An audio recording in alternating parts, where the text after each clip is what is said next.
Deus levantava os seus profetas para profetizar, você vai ser um grande pregador. Eu olhava para mim e dizia, mas como? Eu acabei de vir de uma vida toda arrebentada, destruída. A gente olha para o passado, né? As pessoas julgam muito o nosso passado, né? E depois que eu experimentei essa graça, a graça maravilhosa e graça escandalosa, né? Eu quero compartilhar, porque eu acho que todo mundo que é apaixonado por Jesus, que foi salvo, que teve um encontro de verdade com Ele, não guarda só pra si, mas quer compartilhar com as pessoas. Sim. Então eu amo evangelização, eu amo fazer missões, eu amo evangelizar justamente para fazer as pessoas também viver o que eu estou vivendo. Os utensílios são feitos de madeira de acácia. Madeira de acácia Dura, retorcida, trata-se da gente fora de Cristo.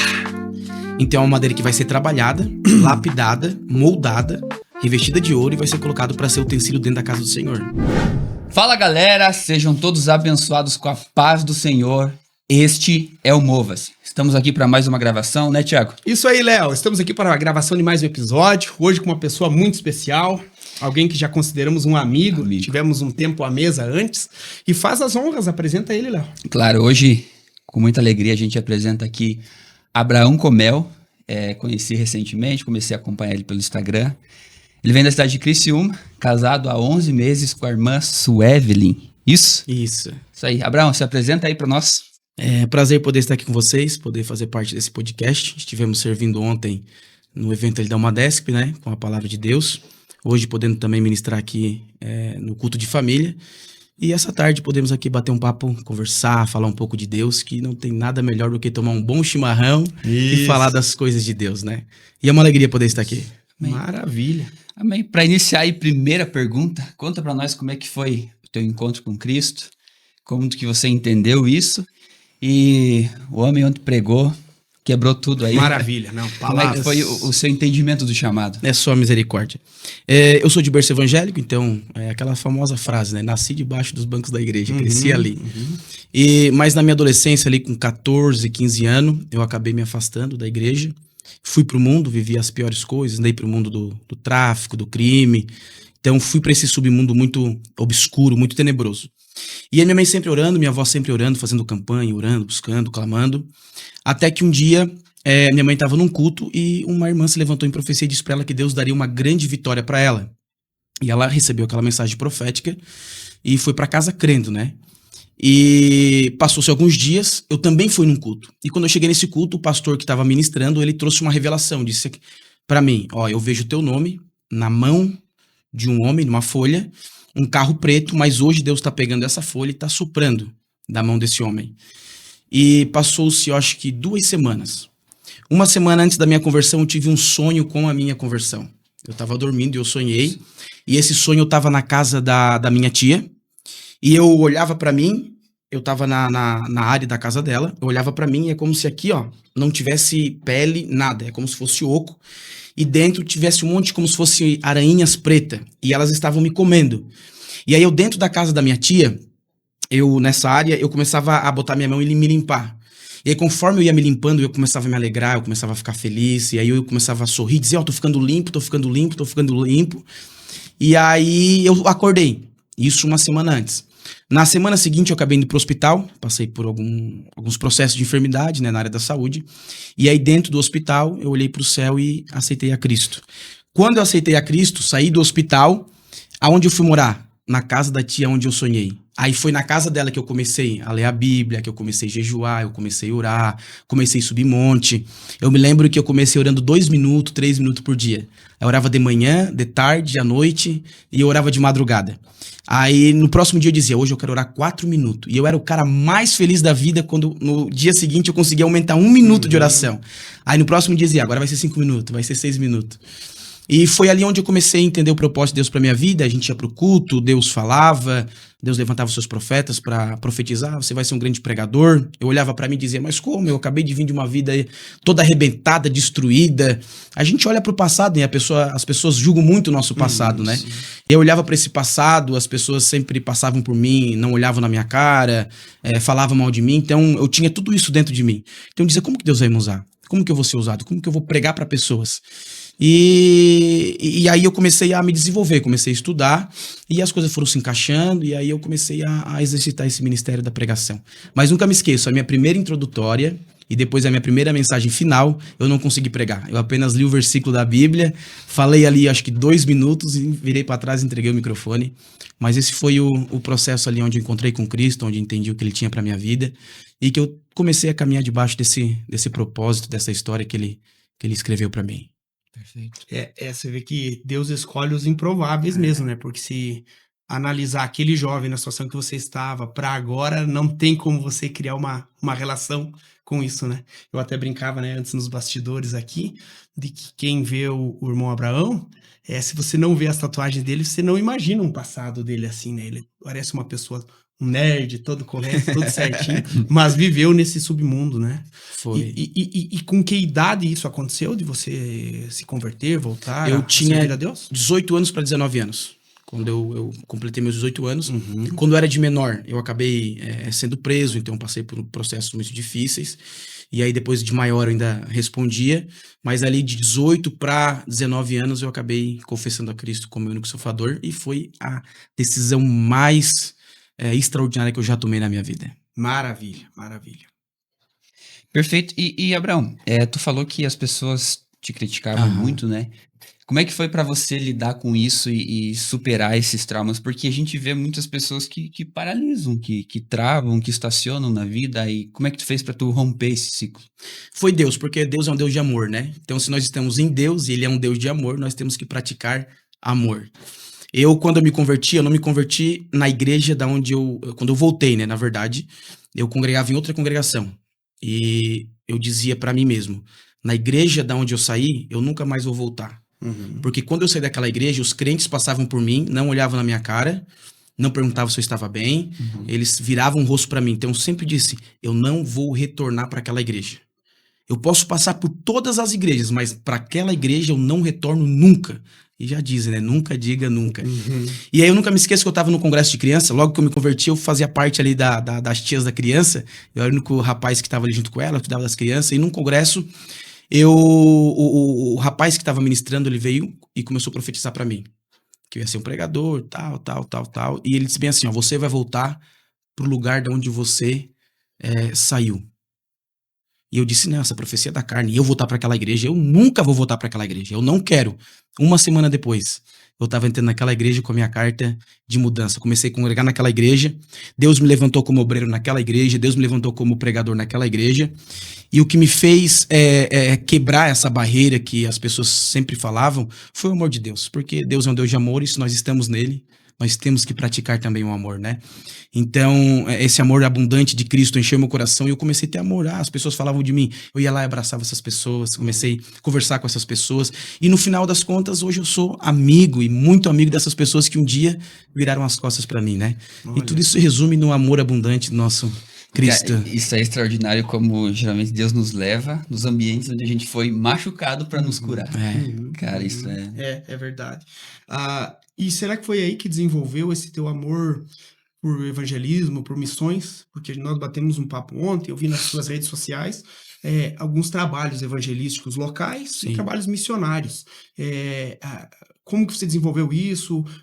Como que você trata isso? É um trabalho à parte da pregação? Como que é o seu dia a dia em relação a evangelismo e missões? Hoje, para mim, o evangelismo, a parte de evangelização, tanto a evangelização dentro da minha cidade como fora, eu trato, para mim, pessoalmente, o mesmo nível da minha pregação.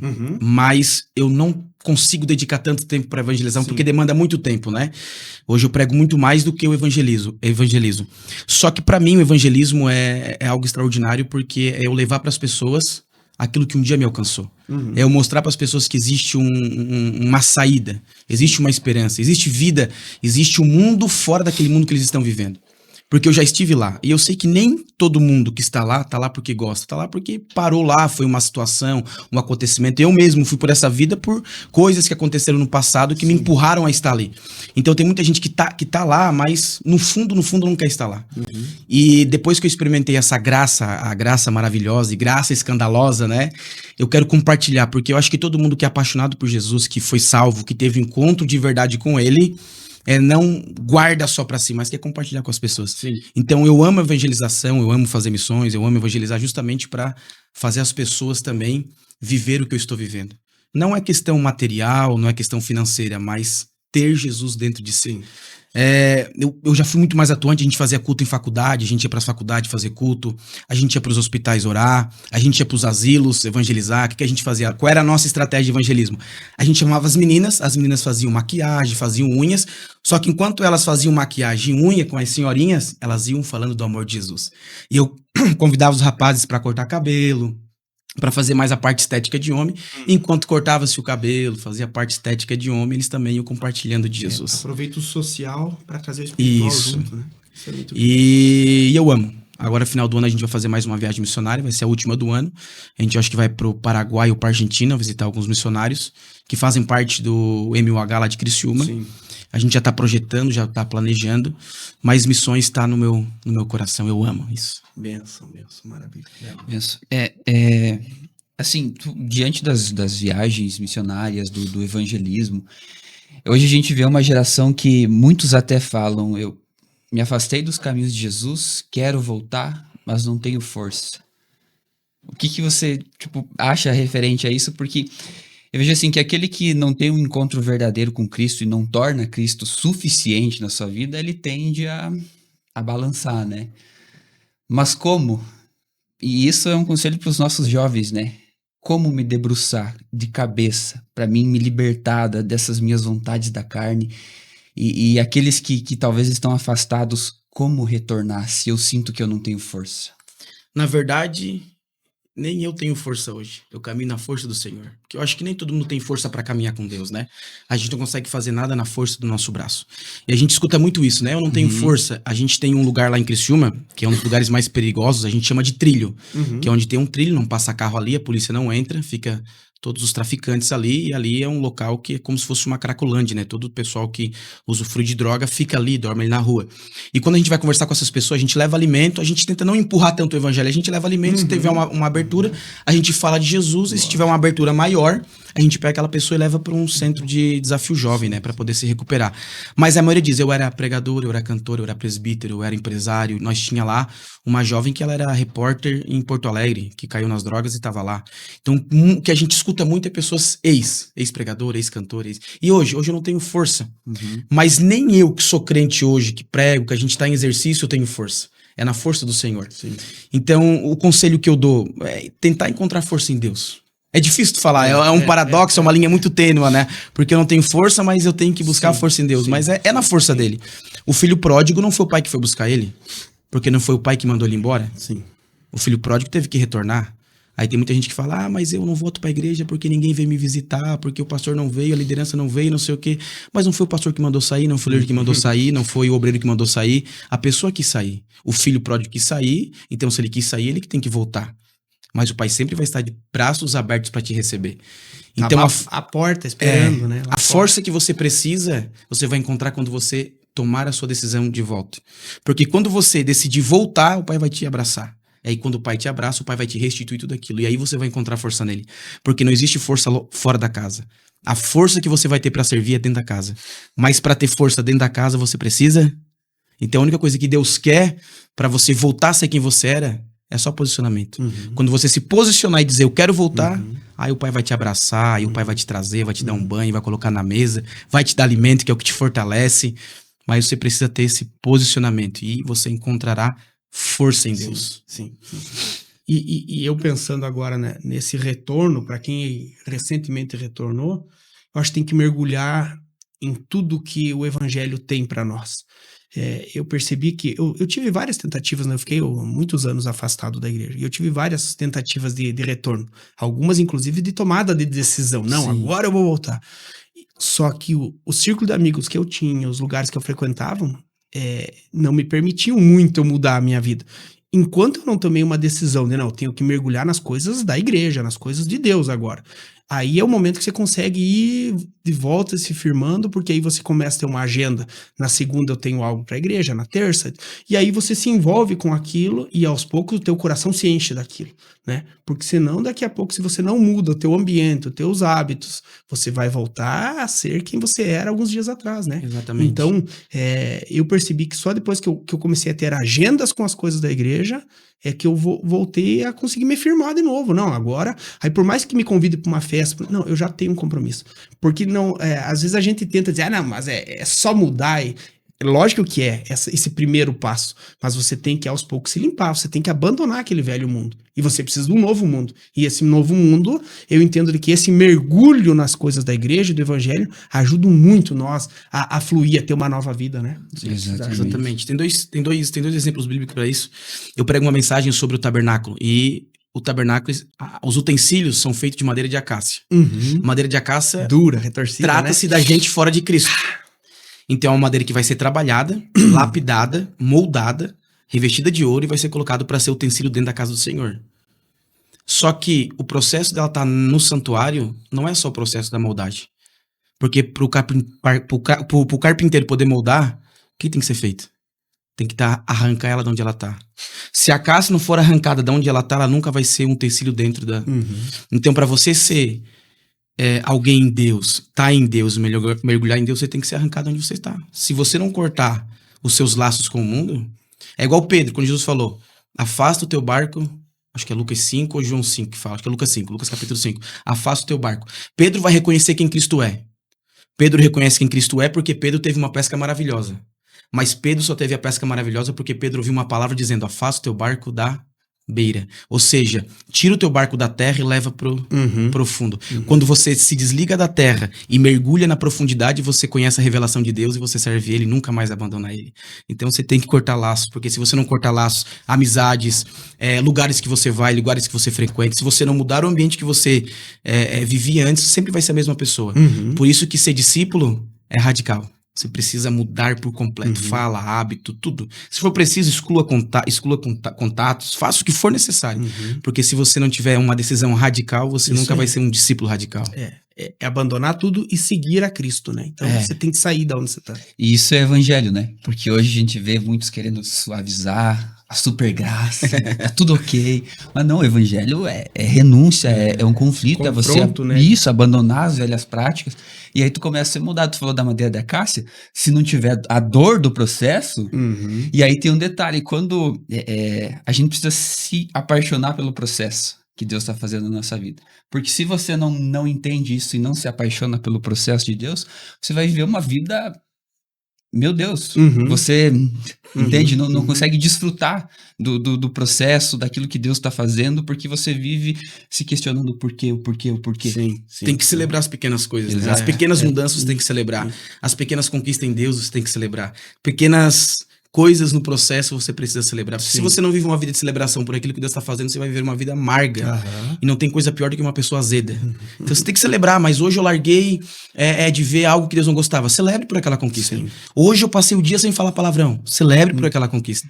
Hoje eu consegui orar mais. Celebre. Então você tem que celebrar por cada detalhe do seu processo de conversão e santificação. Sim. É os 2 minutos de oração que passa a ser 4 minutos de oração e você celebrando, né? Porque tem, mas eu oro 1 hora, mas celebre pelos teus 2 minutos, porque tem gente que nem 2 minutos consegue orar. Isso aí. Eu tenho uma dúvida aqui sobre os esboços. Como que você prepara os seus esboços para pregar? Eu percebi que você tem, olhando suas redes, ministrações bem distintas. Como que é a preparação tua para uma mensagem? Eu gosto muito de estudar, eu gosto muito de ler. E eu sou um pouco doido nesse sentido, porque geralmente as pessoas quando vão estudar, elas estudam um assunto. Eu sou diferente. Eu estudo 2, 3 assuntos ao mesmo tempo. Ou seja, eu tô lendo um livro de tal assunto, ao mesmo tempo eu tô lendo outro livro de outro assunto e outro livro de outro assunto. Então eu vou buscando informações, eu vou lendo livros, vou lendo a Bíblia. Um dia eu leio um livro, outro dia eu já leio outro livro, e eu vou buscando informações. E as minhas pregações, elas surgem muito naturalmente. Comigo não funciona dizer, eu vou montar uma mensagem hoje sobre o tabernáculo. Não, hoje eu vou montar uma mensagem sobre a cruz de Cristo. Hoje eu vou montar uma mensagem sobre Atos capítulo 2. As minhas pregações não funcionam assim, eu só leio. Eu vou me enchendo de informação, de busca, eu vou me alimentando da palavra. E às vezes eu tô trabalhando, às vezes eu tô em casa parado, às vezes eu boto meu fone de ouvido e começo a escutar um louvor, e do nada dá um estralo na minha mente. Pô, aquele versículo lá. Jesus curou aquela mulher. eles foram cheios do Espírito Santo. Eu começo, eles foram cheios do Espírito Santo, por quê e tal? E eu começo a construir essa pregação na minha mente. Eu tenho meu iPad, eu tenho ali vários estudos, mas são estudos que eu tenho para conhecimento. Mas as minhas pregações vêm desses estralos. Às vezes eu tô ali parado e vem estralo, só que vem daquilo que eu estudei. Sim. Porque tem muita gente que fala, agora eu vou à Bíblia e Deus vai me dar uma revelação. Não, Deus vai fazer você lembrar daquilo que um dia você estudou, né? Então, às vezes, as minhas pregações é isso, dá aquele estralo, aí eu começo a montar, começo a vir, eu começo a lembrar. Às vezes tem livro que eu li 5 anos atrás, que eu já não lembrava mais. Mas para aquela mensagem, do nada vem uma frase, vem um versículo, aí eu começo a pegar os textos da Bíblia, aí eu vou ajustando. E o que eu faço? Eu começo a verbalizar isso. Eu tenho um quartinho, que agora minha filha vai roubar de mim, mas era o meu quartinho, agora vai ser o quarto dela. Eu entro pra esse quarto, eu boto o fone de ouvido e eu começo a pregar sozinho. E aí eu vou pregando, vou adaptando a mensagem, vou tirando ensinamentos da mensagem, mas pregando. Eu fico pregando sozinho em casa, pareço um doido. A minha esposa já se acostumou comigo, né? Ela aí vai pro quarto também. Então eu monto na mente e depois eu começo a pregar. Aí com isso a mensagem começa a criar corpo, começa a criar uma estrutura, ela começa a criar mais tempo de pregação. Às vezes minha pregação começa com 5 minutos. Aí eu começo a pregar sozinho, aí 10, 15, 20, vem aplicação, vem revelação. E pra mim a melhor mensagem que tem é aquela mensagem revelada. Não é aquela loucura que tu vai pegar um texto e forçar, mas é aquela mensagem que Deus dá um estralo na tua mente e tu manda pra frente. E isso acaba sendo algo que você não tem cópia, né? Porque aí é algo novo, algo diferente, algo que é uma base de todo o teu estudo da tua vida. Porque no fundo você vai se enchendo de conhecimento e a partir de algum momento aquilo ali vai servir para algo, né? Diferente de você ir na internet, buscar algo, só que você acaba copiando muito do que já tá ali, né? Do que já falaram, né? De frases de efeito e tal. Então você usa algo bem particular e original mesmo. Né? Hoje com o GPT chat ali, quase ninguém mais tá estudando, né? Me dá um esboço de qual tema. Me dá. E aí tu pode escolher, eu quero um esboço mais pentecostal, eu quero para adolescente, mais eu quero apimentado mesmo. E o que mais a gente tem hoje são cópias, né? E é ruim você ver alguém que tem um potencial gigante para ser alguém extraordinário em Deus e viver um ministério abundante, mas você olha para ele, ele é um cara que copia pessoas. Eu conheço amigos meus que eles ministros e você depois entra no YouTube e você vê que aquilo que ele ministrou é 100% a pregação de outra pessoa. E você é uma cópia, Deus não chamou para ser cópia, Deus chamou para uma autenticidade, para ser quem somos. Mesmo na simplicidade, não importa como você vai pregar, se é bonito, se não tem um vocabulário muito polido, mas seja você, porque na sua simplicidade Deus vai transformar outras pessoas. Sim. E essa tua oratória, sempre teve essa facilidade de se comunicar? Isso vem desde a infância ou desenvolveu agora, depois que voltou para a igreja? Que se comunica bem, com facilidade? Eu gosto de me comunicar e conversar. Se deixar, eu passo o dia inteiro conversando com uma pessoa. Pra púlpito, como eu falei, a minha primeira pregação e o meu primeiro introdutório eu não consegui, eu travei. No começo, as minhas pregações eram tudo travado, eu trocava palavras, Jesus por Genésio, ia daí em diante, eu ia trocando muito. Mas foi uma construção. Eu nunca fiz um curso de oratória, nada. Eu tive bons 2 professores, pastor Obadias Benones, não sei se vocês conhecem, na cidade de Criciúma, ele também viaja o país pregando. Ele foi um grande professor para mim, ele me ensinou como pregar, a entonação da voz. Não é você querer mexer no emocional, mas é você passar uma mensagem e a pessoa conseguir entender. Então, são técnicas que funcionam para comunicação mesmo, né? E aí ele me ensinou a se comportar em cima de um púlpito. É claro que eu sou meio povão, de vez em quando eu já vou para um lado, vou para outro lado, mas tento no máximo ali me comportar. Então o pastor Obadias Benones foi muito importante na minha vida, no meu início. Ele foi um grande mestre, um grande ensinador, me ensinou isso. E hoje eu sou discipulado pelo meu pastor Max Milha, que também me ensinou assim a ter mais esse vocabulário, expandiu o meu vocabulário, que eu era muito preso no texto, lia o texto e ficava muito aquela coisa teológica. Toda pregação tem que ser teológica, né? Mas muito ali, ele me ensinou eu ter uma expansão maior no meu vocabulário, tentar falar a linguagem atual de quem tá me escutando. Então foram 2 grandes pregadores que me ensinaram muito e foram me forjando para mim. Legal. Tá sendo quem eu sou. Não sou ainda um grande, mas nós estamos caminhando para ser alguém em Deus, né? E esse tipo de comunicação rompe a bolha, né? Porque existe uma bolha do crente. Agora, tem muitas pessoas que podem te ouvir e com essa tua forma de comunicação desenvolver interesse pela mensagem, pela palavra, né? Porque eu aprendi uma coisa. Desde o momento que você chega no culto, o público já está te analisando. Então, às vezes, até a roupa que você tá vestido passa uma informação à tua acerca. Sim. Às vezes, a forma que tu vai cumprimentar a igreja já vai definir se o povo vai aceitar ou não vai aceitar a tua mensagem. Então, começa desde o momento que você chega na igreja, você dobra os seus joelhos, se você é um cara que presta atenção em tudo no culto, ou se você só fica no seu celular, ou... tudo que você faz até a pregação vai dizer se o público vai te aceitar ou o público não vai te aceitar. Então, eu tento sempre me cuidar nesses detalhes. E sempre tentar estar adequado ao público que vai me escutar. Ah, é um público jovem? Beleza, vamos com uma roupa jovem, vamos com linguajar jovem. Ah, é um público que é família. Vamos com uma roupa para família e com um vocabulário para família. É congresso de círculo de oração, congresso de missão. Vai de coque. Brincadeira, segue. Então eu tento sempre me adaptar ao público, né? A forma que eu prego, a linguagem que eu passo, a linguagem corporal também, para ser mais acessível e a pessoa poder entender o que eu tô falando, né? Não adianta eu chegar para um público jovem, lá todo de terno formal, Deus, o benevolente, o grandioso. Não, você chega lá, e a galera, como que vocês estão, tal. Então eu aprendi muito isso, e isso tem funcionado, né? No sentido de passar a mensagem do reino para as pessoas. Sim. Léo. E uma dúvida minha é onde você falou sobre você deixar o agir do Espírito Santo, porque a gente tem muitas vezes disso de, é coisa da minha cabeça. E eu tenho um problema de muitas vezes eu ser muito cético, sabe? Será? E Deus tem dado algumas oportunidades aqui na região de atender algumas agendas. Mas como é que tu lidou com isso de estar equilibrado no conhecimento e na graça? É porque não tem como os dois andar desconectados, Certo. né? Tu tem que ter o conhecimento, tem que ter a graça. Então, ao mesmo tempo que você estuda, você também tem que buscar. Porque tem gente que foca muito no estudo e não foca na oração, na sua santificação, no particular, no secreto com Deus, né? E tem outras pessoas que focam muito ali no secreto e não focam no estudo. Então, é planejamento. As pessoas dizem, eu não tenho tempo. Não, você não tem o tempo organizado. É você que não prioriza. Então, eu sempre vejo, meu dia eu tenho isso, beleza. Tanto tempo do meu dia vai ser para leitura e tanto tempo do meu dia vai ser para oração.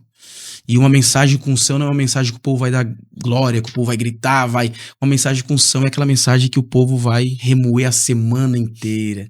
Porque tem mensagem, cara, que tu pula, tu berra, tu grita, mas na segunda tu mente, tu trai, tu engana, tu passa a perna. Agora tem mensagem que tu escuta, fica paradinho, aí tu chega na segunda, não posso mentir, Sim. Deus falou comigo ontem. Não posso trair, Deus falou comigo ontem.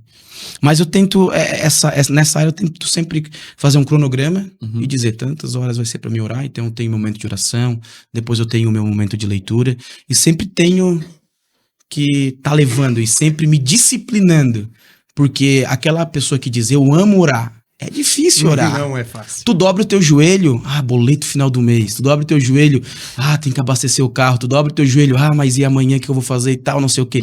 Então, até tu entrar com Deus e se desligar, tu gasta um tempo ali de oração, né? E a leitura é a mesma coisa. Às vezes eu tô lendo ali, eu tô lendo, mas a minha mente tá longe. Então, aí tu lê, aí tu relê, aí tu vai até tua mente conseguir se desconectar de fora e se conectar ali. Mas tem que sempre caminhar com os dois, com graça e conhecimento, porque senão tua mensagem será uma mensagem vazia, ou senão tu nem mensagem terá, né? Vai ter muita unção e não vai ter conhecimento. Ou muito conhecimento e pouca unção. E infelizmente muitos ligam a presença a barulho, né? Ainda tem isso hoje. Avivamento a barulho, e na verdade não é. Avivamento é resultado de arrependimento genuíno, de oração, de jejum. Isso gera um avivamento. Sim. Eu era muito preocupado em como as pessoas iam reagir à minha pregação. Que acho que isso... Deve ser Teve natural, né? pregadores que já passaram e pregadores ainda que estão presos dentro disso, né? Então, na verdade, eu era refém disso. Eu disse, mas eu tenho que pregar e no final o povo tem que dar glória, o povo tem que cair, o povo tem que chorar, tem que ter aquele labalá que todo mundo tem que ter aquele mistério. E um dia eu entendi, não precisa nada disso. Porque a proposta do evangelho não é essa. A proposta do evangelho é salvar, curar, libertar e transformar, que os nossos pais, nossos avós já falavam. Sim. Então, a mensagem poderosa não é a que te faz pular, a mensagem poderosa é a que te faz transformar. Mais vale uma pessoa transformada do que uma pessoa pulando dentro da igreja. Sim. Então, eu consegui romper essa bolha que eu tava vivendo e hoje eu não me preocupo. A minha única preocupação é em transmitir o que Deus quer falar com a igreja. Sim. Independente do resultado final, nesse sentido de que nós pentecostais... Porque hoje em dia a gente define pregação... hoje a pregação foi uma bênção? Foi. Por quê? Meu Deus, no final teve 4 mistério. caíram, 3, né? Tudo assim. E hoje foi uma bênção? Não foi uma bênção. Por quê? Ninguém chorou, ninguém correu. Mas e quantas vidas foram transformadas? Sim. Então eu, graças a Deus, eu consegui romper essa bolha e hoje eu já... E deve dar uma paz, né? Deve dar uma paz, porque daí você não tem essa preocupação com a reação do público, né? No fundo não é isso. A palavra, ela vai trabalhar com aqueles que precisavam ouvir exatamente aquilo, né? E uma coisa que exemplifica isso é a gente pegar Eliseu Rodrigues e Leonardo Salles, né? que volte e meia eles estão no embate, né? Eliseu Rodrigues, e eu, pelo modelo, pela forma como ele eu sou muito mais Eliseu Rodrigues, sabe? Eu sou muito mais palavra. E aí o Leonardo Salles já rebate, não, mas tem revelação, tem isso, e é um exemplo disso, né? O Eliseu Rodrigues é uma grande referência, né? Eu tive a oportunidade, eu viajei uma vez com ele para Porto Alegre, busquei uma vez ele ali perto da nossa cidade, então eu já tive a oportunidade de estar algumas vezes com ele e tal. E ele é um cara que prega a palavra. E ele já pregou na nossa igreja, já pregou em vários eventos nossos. O negócio dele pregou, termina a pregação, alguém quer aceitar Jesus, alguém quer uma oração, ele ora e encerrou. Porque o propósito é a mensagem. Sim. A revelação é uma consequência, a cura é uma consequência, porque Exato. Cristo não morreu na cruz somente para curar, para revelar, são dons que Deus vai dar para quem busca, mas o principal, o cerne do evangelho é a transformação de quem tá perdido, né? E a Bíblia toda mostra isso. Deus se revelando de formas muito distintas. No momento, como um trovão, como um barulho, outra hora em silêncio, outra hora como uma brisa suave. Então, não tente pôr Deus dentro de uma caixinha e dizer, essa é a forma. Deus não cabe numa caixa. Não cabe. Ele não cabe numa caixinha. Né? É igual aquele paralítico que eles levaram para Jesus e botaram por cima da casa. Ele queria uma cura, mas quando ele chegou lá, a primeira coisa que Jesus falou para ele, teus pecados estão. Porque o meu interesse não é te curar. O interesse primário salvação. É te perdoar. Perdoar. Depois eu te curo, depois eu faço, depois eu te isso, abençoo. isso. Mas primeiro eu quero salvar a tua alma. Porque do que adianta a milagre gente maior, né? eu ser curado aqui e passar a eternidade no sofrimento. É melhor eu sofrer aqui, mas passar uma eternidade em alegria com Cristo, Sim. do que viver uma vida abençoada, com curas, milagres e maravilhas aqui, e depois passar a eternidade. Porque tem muita gente que foi curado, mas nunca aceitou Jesus. Teve gente que veio pra igreja, foi curado, viu um milagre de Deus, mas nunca quis confessar Cristo. Então, Sim. o milagre revela o poder de Deus, mas o milagre não salva. Sim. O que salva é a poderosa mensagem da cruz, né? E os sinais e maravilhas, eles têm a sua importância. Tem. É uma forma muito grande de você impactar. Mas não ache que é somente através dessa maneira Exatamente. que funciona, né? E fugindo um pouquinho desse assunto, quem que é o Abraão no dia a dia? Quando não está estudando a palavra, quando não está preparando uma mensagem, o que o Abraão gosta de fazer? Eu gosto de fazer muitas coisas, eu sou bem eclético, né? Eu não gosto de rotina, não gosto de coisa parada, eu sou povão, então eu sempre... eu tenho meu trabalho, no meu trabalho eu sempre estou me comunicando com as pessoas, eu gosto muito de fazer amizades novas, eu gosto de praticar os meus esportes, eu gosto Trilha. Trilha eu gosto. Eu faço trilha, jogo tênis. Futebol eu parei, né? Depois que eu me converti, eu parei. Brincadeira. Mas eu gosto, eu tenho meus momentos de diversões ali com os obreiros da nossa igreja, com o meu pastor, a gente sai, joga um fute-mesa, joga um videogame. Então, tem o Abraão do altar, mas o Abraão do altar continua sendo o Abraão fora. Sim. Mas no meu dia a dia eu gosto de estar sempre falando dessas coisas, porque eu sou humano, né? A gente, que pregador é o super. Não, a gente é humano, a gente gosta de fazer coisas que todo mundo faz, né? E Deus nos presenteou com tanta coisa boa, né? Nessa terra. Vamos aproveitar o que tem nela, né? Isso aí. Tem pessoa que procura pecado onde não existe, demoniza aquilo que até o Espiritualiza demônio, né? tudo. Mas eu sou uma pessoa normal e gosto de... a coisa que eu mais gosto é de fazer amizade e conhecer pessoas novas. E comer. Gosto muito de comer. Qual que não, né? Cozinhar na minha casa, a maioria das comidas que faz sou eu. Eu gosto de ficar vendo coisas de cozinha, comidas novas, e na minha casa eu digo, esposa, hoje é o que eu vou fazer? Eu invento as coisas lá, vou no mercado, compro, tal. Isso é bom. Esse é o Abraão Bom aí demais. fora da pregação. Demais. E falando do dia a dia, o Abraão está escrevendo um livro. Olha só. Fala um pouquinho desse livro aí pra nós. Agora só falta plantar uma árvore. Eu tô escrevendo um livro, se Deus quiser, mês que vem eu termino ele. E eu tô trazendo um livro com o propósito sobre o Verbo encarnado, o Deus que se fez carne, o Deus que vestiu a pele humana e habitou entre nós. Então é um livro que eu falo sobre a queda do homem, então eu começo desde a queda. a queda do homem, a corrupção da nossa inocência, da nossa mentalidade. Depois eu trago o nascimento de Cristo, o Cristo que nasceu num nascimento virginal, da graciosa Maria, depois a sua infância, depois a sua adolescência, tudo que ele fez de milagres, e termino falando sobre a sua crucificação e todos os benefícios que a cruz deu. Tem 2 assuntos que eu estudo muito. Eu gosto de estudar muito escatologia e eu gosto de estudar muito sobre a cruz. Tudo que fala sobre a cruz, o tabernáculo eu estudo muito porque o tabernáculo é uma sombra da cruz, aponta para Cristo, o que ele ia fazer. Então tudo que eu estudei até hoje, que foi pouco, tem gente que eu estudei, o pouco que eu tenho é muito pouco mesmo, mas o pouco que eu tenho eu tentei reunir tudo o conhecimento que eu tenho e colocar dentro desse livro para falar sobre esse Deus que vestiu a pele humana e caminhou entre a humanidade e morreu pela humanidade. É instigador, né? Esse prefácio aí que tu passa, já dá vontade de ler ele. Mas muito bom, né? E não tem simbologia maior pro cristão do que a cruz, né? Porque às vezes a gente ouve tanta mensagem motivacional e acaba esquecendo do principal, da cruz, né? Então, estamos ansiosos aí por ler esse livro, né? Pode deixar que eu vou mandar aqui para Catanduvas um livro desse daí. Vamos adquirir, sim. Durante todos esses anos servindo a Deus, qual foi o maior milagre que você presenciou? Não precisa ser uma pregação tua. Em algum momento dessa trajetória com Deus, algum milagre assim que impactou a tua vida, que você... Nossa, Deus ainda faz realmente milagres.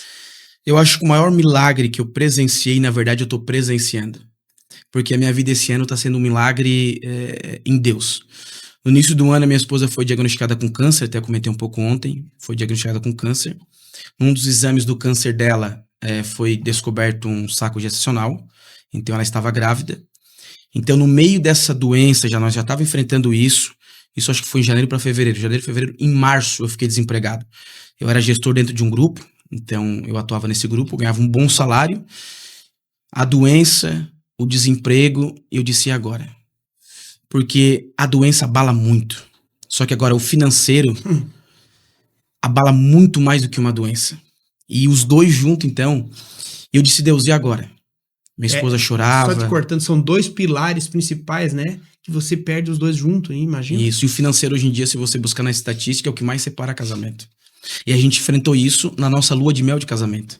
O pessoal lá em Criciúma fala, Deus tem algo muito rápido pra vocês, que nem esperou vocês passar a lua de mel pra dar a prova. Ele já deu logo de cara, porque a gente casou ali em outubro, novembro, dezembro ela já começou a fazer os exames e em janeiro ela já descobriu. E eu disse, Deus, e agora? Porque eu ganhava um bom salário, por ganhar um bom salário eu tinha um custo de vida baseado no que eu ganhava.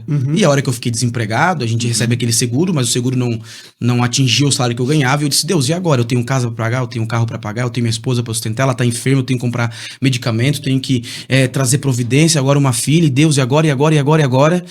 E eu disse, não, eu preciso me acalmar porque eu sirvo um Deus que é poderoso. Então o maior milagre da minha vida é o milagre que eu estou vivendo agora.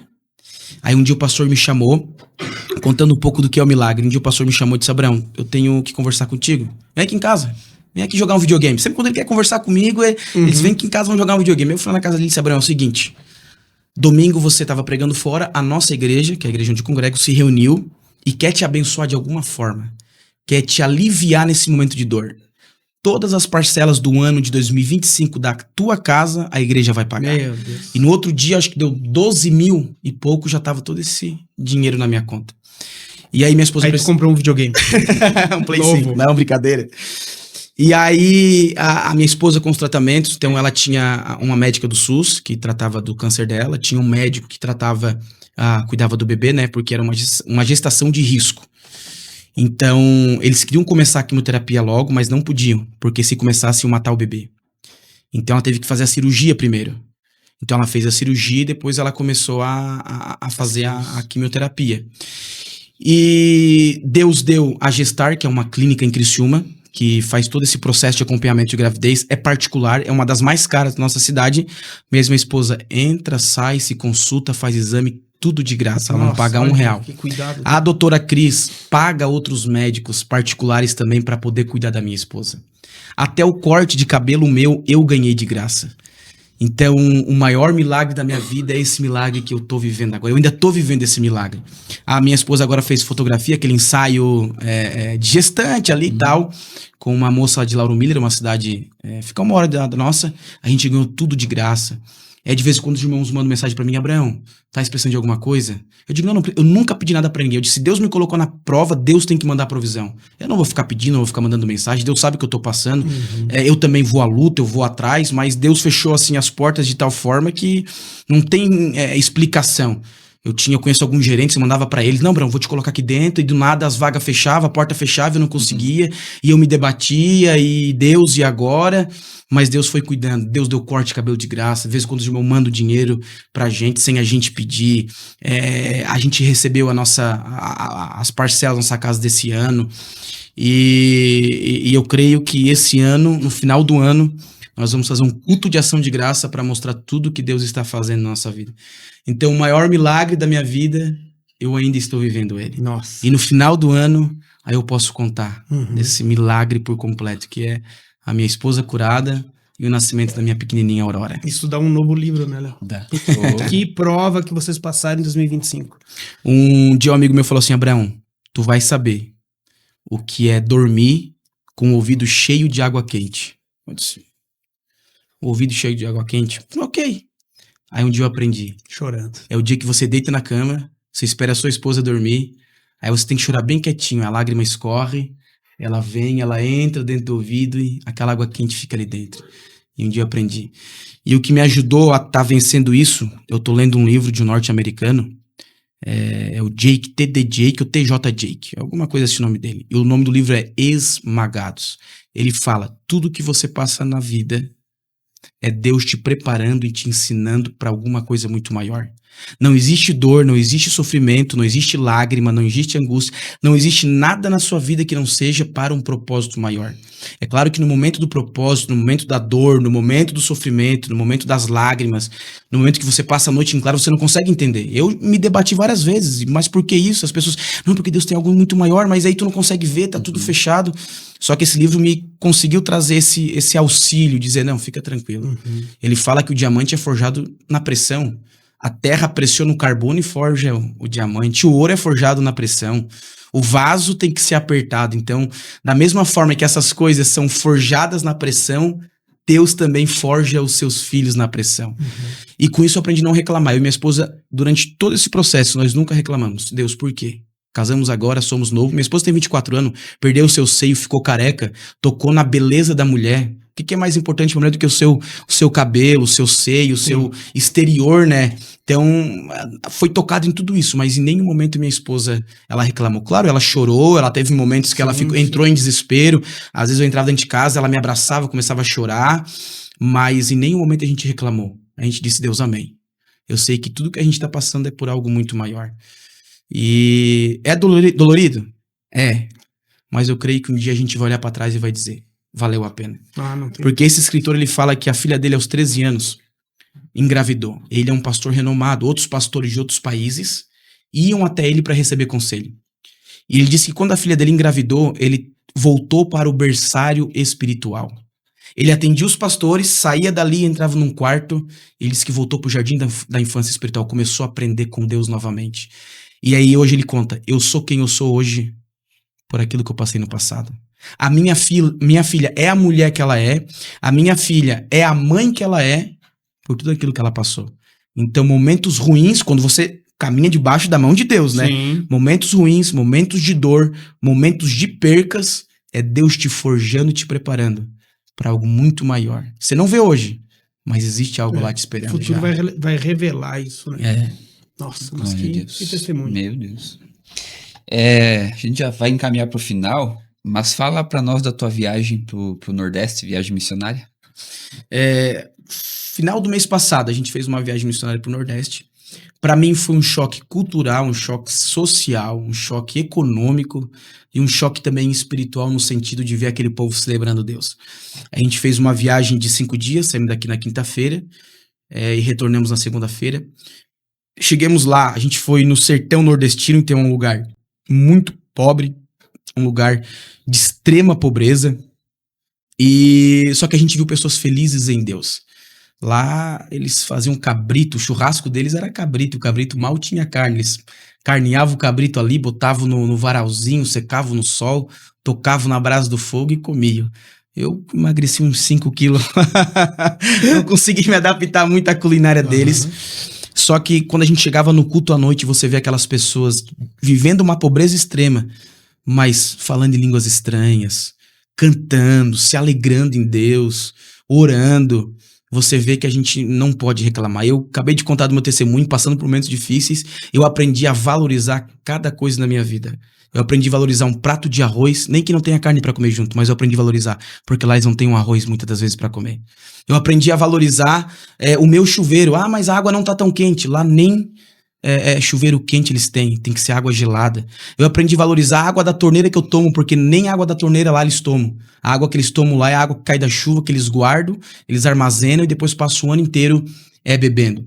Então foi uma experiência muito boa, que me ensinou a valorizar, mesmo sendo pequeno, valorizar. Hoje eu celebro um prato de arroz, mesmo se não tem outro acompanhamento. Hoje eu celebro uma calça pra vestir, mesmo se a calça não for de marca. Se eu tiver uma jaqueta pra colocar, eu já celebro, porque lá nem isso eles têm. Se eu tiver um carro pra andar, mas o carro tá com o vidro quebrado, a lata tá amassada, a tinta tá desbotada, mas eu celebro porque lá eles andam 20, 30, 40, 50 quilômetros de a pé. Ah, mas eu tenho um chinelo, celebro, porque tem muita gente lá que tá andando de pé no chão e não tem um chinelo pra andar. Então foi uma experiência muito linda e eu aprendi a valorizar tudo que eu tenho hoje. Por mais simples e pequeno que seja, eu aprendi a valorizar e dar glórias a Deus. Nossa. E também uma sensibilização com os missionários que estão nesses rincões tão distantes, né? Porque nós temos o acesso a uma estrutura boa para a nossa igreja, né? Nós somos uma cidadezinha pequena, mas é uma igreja estruturada. Nós temos um bom som, luz, pessoas que ajudam. Muitas vezes lá o missionário tem ele, a esposa e os filhos para fazer tudo, com dificuldade financeira, passando por problemas, e levando o evangelho, né? Então isso também nos sensibiliza para dizer, não, eu tenho que fazer um pouco mais, eu tenho que dar mais valor, eu tenho que ajudar essas pessoas que estão lá, né? O missionário onde a gente estava, o missionário Dedé, um grande homem de Deus, ele anda cerca de 40, 30 quilômetros, quase todo dia, para poder fazer um culto, para poder atender alguém, porque as casas lá não são vilas, são como se fossem vilarejos, comunidades, assim, são muito longe. E ele anda todo santo dia até uma casa para fazer visita, até uma casa para evangelizar, para fazer um culto. Pode estar chovendo, pode estar sol, porque lá é muito sol, é quente de rachar, pode estar sol, ele tá lá doente, ele tá lá fazendo a obra do Senhor, é ele, a família dele, o filho dele, todo mundo ajuda, bota a cadeira, ele tem uma caminhonetinha, né? Então bota a cadeira pra cima da caminhoneta, bota caixa de som pra cima da caminhoneta, vai pra um lado, vai pro outro, desmonta, depois monta tudo de novo, no outro dia tem que botar tudo de novo, ir pra outro lugar, desmontar, montar, e essa correria. E a gente vê que mesmo assim eles fazem com amor, eles fazem com paixão, são pessoas esquecidas que estão lá. Às vezes as nossas viagens que a gente faz não é nem pra assim, vou lá, vou levar muito dinheiro pra eles. Às vezes você chega lá e passa 2, 3 dias com ele. Aquilo ali é um renovo, porque eles estão esquecidos lá. Sim. Ah, mas manda o dinheiro todo mês. Beleza, mas às vezes o que ele quer não é só o dinheiro. É um abraço, dizer, não, tô contigo.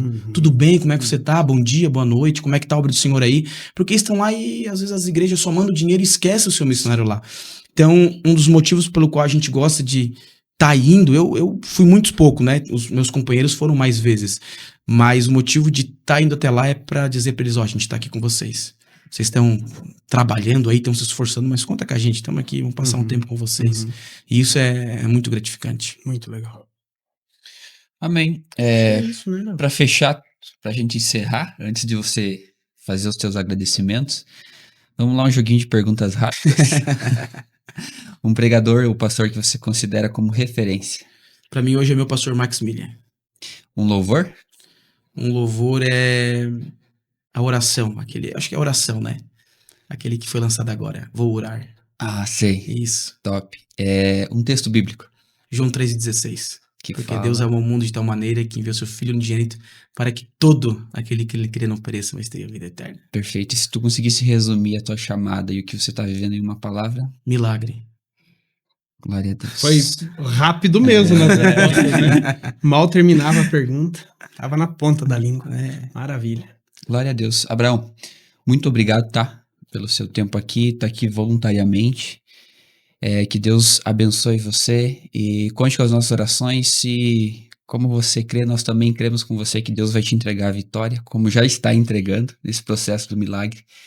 E se precisar, você encontrou amigos aqui em Catanduvas, por mais que são aí 400 quilômetros de distância, mais ou menos. Mas você tem aqui amigos, tá bom?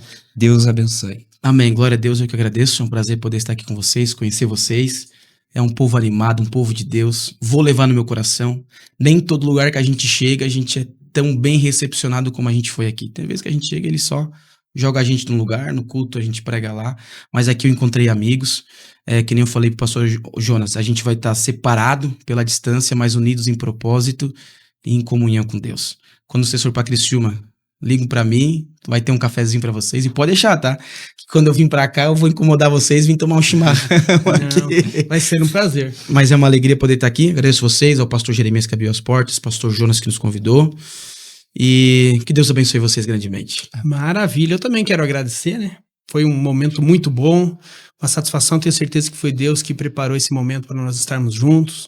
O seu testemunho nos tocou. Nós recentemente passamos por um momento difícil também e o teu testemunho acaba sendo um bálsamo para nós também. Que Deus siga te abençoando, te usando. Não tenho dúvida que o nome Abraão estará aí Abraão, como eu, estará nos 4 cantos da terra aí, porque eu tenho certeza que o que você carrega é muito grande para ficar só no nosso estado, só no sul. Tá? Foi uma satisfação muito grande. Que Deus siga ali abençoando e conta com nossas orações. Amém. Glória a Deus. Perfeito, Abraão. Aquela câmera é tua. Deixa uma palavra aí para os nossos internautas. Busque coisas na vida. Busque crescer materialmente, profissionalmente. Queira cada vez se desenvolver mais. Mas, acima de tudo, busque a presença de Deus. Porque nada é melhor e mais valioso do que andar com Deus e desfrutar de uma comunhão plena com Ele. Busque coisas, mas acima de tudo, busque Deus. Esse foi mais um episódio do Mova-se Podcast, lembrando também dos nossos apoiadores Padaria e Confeitaria Santa Catarina, Restaurante Armazém Catarina, e nós seguimos firmes porque a fé nos leva mais longe.